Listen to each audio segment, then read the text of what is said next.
ഇന്നിവിടെ ഉണ്ടാക്കാൻ പോകുന്നത് ബനാന ഫ്രൈ ആണ്. ഇതൊരു മലബാർ ഡിഷാണ്. ഇതിനാവശ്യമുള്ള സാധനങ്ങൾ: ഏത്തപ്പഴം ഒരെണ്ണം അരിഞ്ഞു വെച്ചിട്ടുണ്ട്, നമുക്ക് ആവശ്യമുള്ള തേങ്ങ, പഞ്ചസാര മധുരത്തിനനുസരിച്ച്, നെയ്യ്,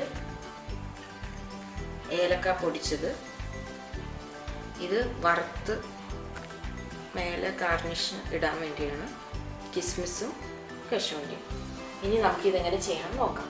ഏത്തപ്പഴം ഫ്രൈന് ഞാൻ ആദ്യം ഒരു പാത്രത്തിൽ നെയ്യ് വെച്ച് കൊടുത്തിട്ടുണ്ട്. നെയ്യ് ചൂടായ ഉടനെ ഞാൻ ഇതിനകത്ത് ആദ്യം കിസ്മിസ് ഫ്രൈ ചെയ്തെടുക്കാൻ പോവാം.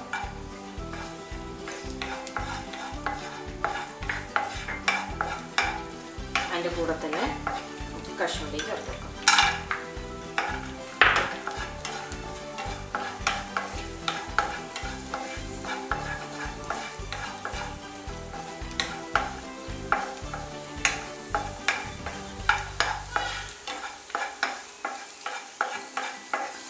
ഇത് ഫ്രൈ ആയി ഗോൾഡൻ ബ്രൗൺ കളർ ആയിട്ടുണ്ട്. അപ്പം ഞാനിത് കോരി മാറ്റാൻ പോകും.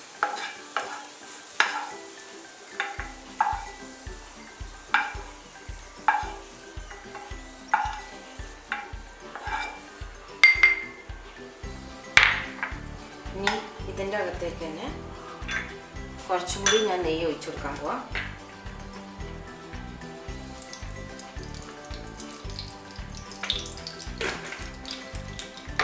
നമ്മൾ ഈ അരിഞ്ഞു വെച്ചേക്കണ ഏത്തപ്പഴം ഇട്ട് കൊടുക്കാം.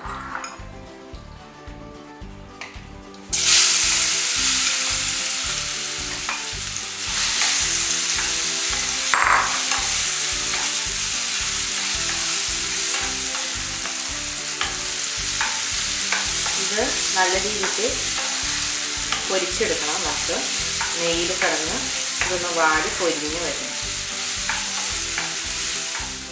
അപ്പോൾ നമ്മുടെ ഏത്തപ്പഴം നല്ല രീതിക്ക് പൊരിഞ്ഞ് വന്നിട്ടുണ്ട്, ഫ്രൈ ആയി വന്നിട്ടുണ്ട്. അതിൻ്റെ അകത്തേക്ക് ഞാൻ ഗ്യാസ് കുറച്ച് വെച്ചിട്ടുണ്ട്. നമുക്ക് ആവശ്യമുള്ള എത്രയാണെന്ന് വെച്ചാൽ തേങ്ങ കഴുകി കൊടുക്കാം.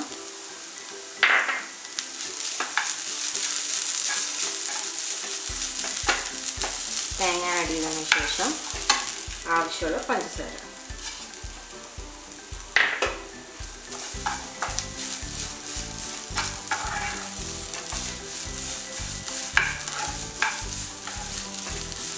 ഇതിൻ്റെ കൂടെ തന്നെ മണത്തിന് കുറച്ച് ഏലക്കപ്പൊടി.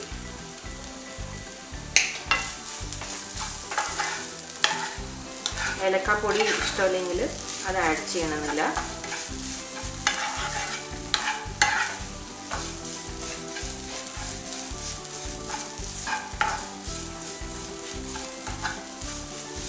ഇപ്പോൾ ഇത് റെഡി ആയിട്ടുണ്ട്. ഇത് നമുക്ക് സർവിങ് ഡിഷിലോട്ട് മാറ്റാം. നമ്മുടെ ഏത്തപ്പഴം ഫ്രൈ റെഡി ആയിട്ടുണ്ട്. ഇത് ഞാൻ നേരത്തെ നമ്മൾ വറുത്ത് വെച്ചിരിക്കുന്ന കിസ്മിസും കാഷ്നട്ട് വെച്ച് ഡെക്കറേറ്റ് ചെയ്തിട്ടുണ്ട്. എല്ലാവരും ഇത് തീർച്ചയായിട്ടും വീട്ടിൽ ട്രൈ ചെയ്ത് നോക്കണം. Thank you so much for watching.